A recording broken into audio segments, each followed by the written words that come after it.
I want to address some things that what makes people a great leader. When I look back doing 2 years of leadership, I wasn't really expecting much out of myself. And when I was put in the position, I was actually more neglecting on doing the position rather than being excited or taking the initiative of the situation and the position itself. Some of the things I can teach you or lessons I learned through as a leader, my advice is always have a good time management schedule. I think a lot of people, when they're in leadership, they have to help the next person in line or help the next upcoming leader. A lot of the times, it's really hard to say no to people that are reaching out to you or need some guidance when it comes to their certain positions themselves, which I'm talking about your employees, right? You have to understand that you only have 24 hours a day. So your time is very limited on what you're trying to accomplish and how many people you can reach out in a per day basis. So the most important thing is if you have to know is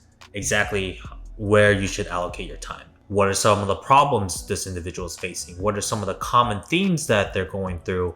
And what are some areas that you know you can specialize or you can actually guide someone else to help that person if they are able to fulfill that weakness? For an example, let's just say someone is not really good at typing emails or doing copyright. If there's someone in your employ that has already experienced or achieved or promoted in that position, the current person that you are trying to coach, why not just actually redirect them and able to help them out and go to a different person that might need that help? And my leader actually knows someone who I can connect with. Why not just connect them and have the dots sorted out? Doing that way. And your leader can actually reach out to other appointments he's really good at, such as like leadership qualities, organizations, systemizations, and so on and so forth. Which kind of carries on my second point is, as a leader, you want to create systems that are actually going to work for your employees. A lot of the things that could be done better, it could be done on automation and just cultures and organization skills that could be done within the company. A lot of things when companies don't do so well or don't meet their expectations is usually because they don't have a automated or a consistent schedule or consistent habit input that they're putting to get that consistent output. So one of the most important things I think as a leader is that not only you want to create a good habit for yourself, but it's actually good to create a good culture within the team. And so you can get a very consistent output when it comes to any systemizations like follow-up email, newsletters, and consistent communication to your clients. It's not like something when you ask for the money or ask for a business opportunity, all of a sudden it's blue on why the business should justify to do business with you. Since you have a very consistent output on reaching out, communication, and also just touching base and really justifying and also remembering why you are a good client. I think having a good system is very important to not just only for the business itself, but for the longevity and creating new business opportunities and able to know like what good people are supposed to be surrounded in your group. Also, one of the things as a leader that you should do is you should always be learning and educating yourself, going to a higher standard. The market is always changing. I think one of the great things about the market is that there's always something new to learn and there's always new competition that comes along with it. When I first joined in sales, there was this new phenomenon that was happening, which was called the internet. A lot of people weren't saying, I want to do my research. I want to look more into this by doing my due diligence. There was not much things that were going on that people could really say that just because they're just going based off who the representative was in front of them, aka the salesperson, or they were just going off what other people's experience was rather than looking at a more holistic and a global connection or a global perspective using the internet. As we head to artificial intelligence, we're heading to a more automated, digitized, artificial direction when it comes to like the marketing and conversations and the letters and the ads that we're about to get, and also including the social media filters and posts. It's really important for us to not just only educate the new posts, where the market is heading marketing wise, but also considering where all those social networks are heading, which is it went from long form content to short form content. Copywriting posts on Facebook to video posts. Newspapers going digital ads, doing billboards to reels and TikToks, right? So a lot of the things that we get to learn as leaders, it's really important for you to continue to educate and continue to prosper, dissect not only your market, but dissect what's going on with your team on how they can improve and what's some things that they're lacking on. Continue to learn and continue to build the team to the next level. I think that's really important to educate, not only just for yourself, but the team overall as well.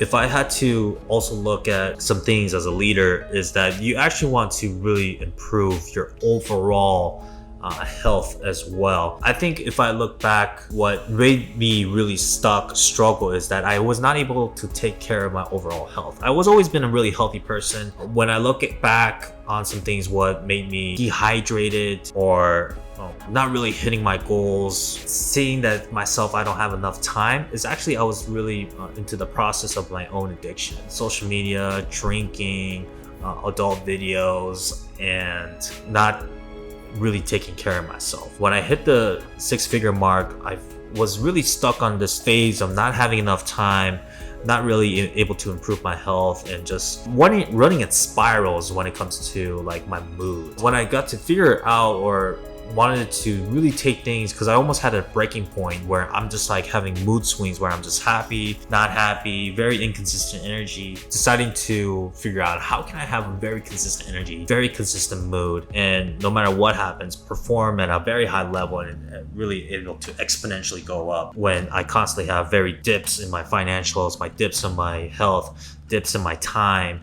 and dips on my performance, and just very inconsistent overall. So when I decided to make some switches on my health, like overcoming my addiction on adult videos, or addiction on my drinking problem, addiction on my inconsistent health, and just eating the food I want, even though I always been talking about myself how I want to have a better health since I was 18. Now that I'm 30, still struggling with it. When I was able to implement this the past month itself, my moods were like absolutely horrible, but it really changed my aspect of how I should view myself as a leader, and how I wanted, like I said, the culture of implementing people to not just only better themselves at the job, but better themselves overall. And I can't be much more happier, and also realizing more self-aware who I am, and just have a really good aspect on not just only my financials, my time, and my mindset, and my overall happiness as well, which has really took my mindset and my business to the next level, because I just look at things more of a holistic way instead of a dense, limited, and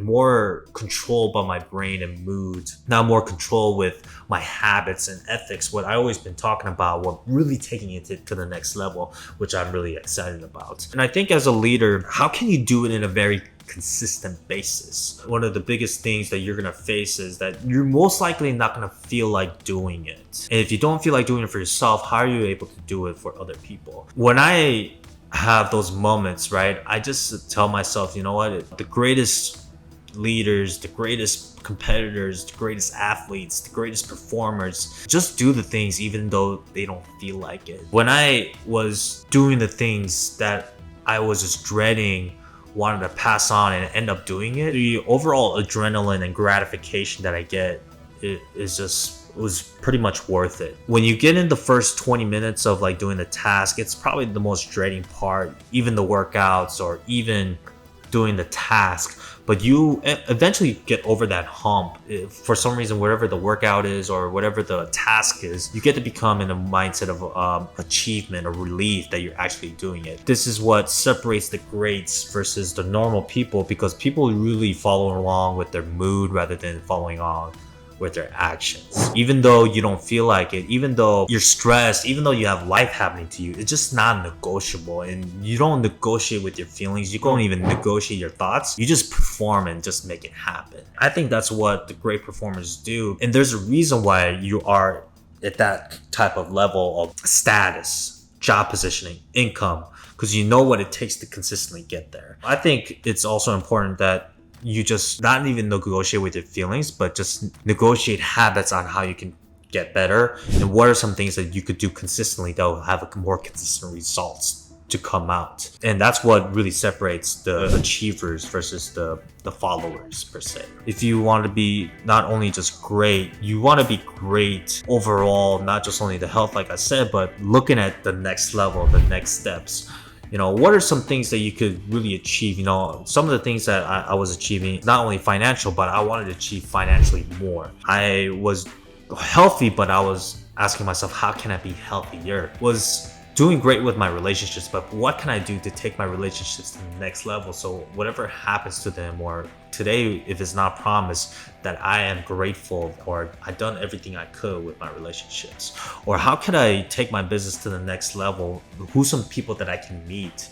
Or what's some things I can fill my time so I can really step up a notch, knowing there's some gaps and weaknesses within myself and within my business. Well, what are some of the things I can improve? It's not more of the thing. It's more like, are you asking yourself the right question to take things to the right steps? I think a lot of people are looking at more surface level things. Just like, if I had a new car, things will get better. Move out of my parents, things will get better. Just have more money, then things will get better. Instead of looking at stuff, okay, what are some things that I should do in order to improve my money? All right, I go out drinking a lot. I'm in the wrong circle. Then those things will actually impact you and do well on your money and overall circle of life. If you are constantly smoking and you ask yourself why you're not performing well, you're getting dehydrated, money that you're spending on investment is going to your deterioration of health. Okay, how come I'm not eating so well? Because you're obviously losing appetite due to the nicotine. If you get to really understand and ask yourself the right questions, I think you will get the right answers to yourself as well, due to your self-awareness. I think as a leader, you not only have to ask the right questions to the peers on what they can do perform well and better, you should always also ask yourself questions on what could be some things, that solutions, and what are those solutions leading to what could actually catapult overall on the other things that you want to do in life. And I think that's not only just what you should do as a leader, but overall in life as well. Even though you're not looking to be in a better job position or better job status, I think it's important to always improve in life and always learn. You don't have any regrets in life as well, but just overall that you put your best and just chasing the best version of yourself rather than compete with others. I hope this video gave you guys a lot of value, and I'll really appreciate if you give it a like, thumbs up, and I'll see you guys in the next one. And comment down below on what some things that you want to achieve this year, as we have 4 months or whatever remaining days that you have in this year or life. Have a good one.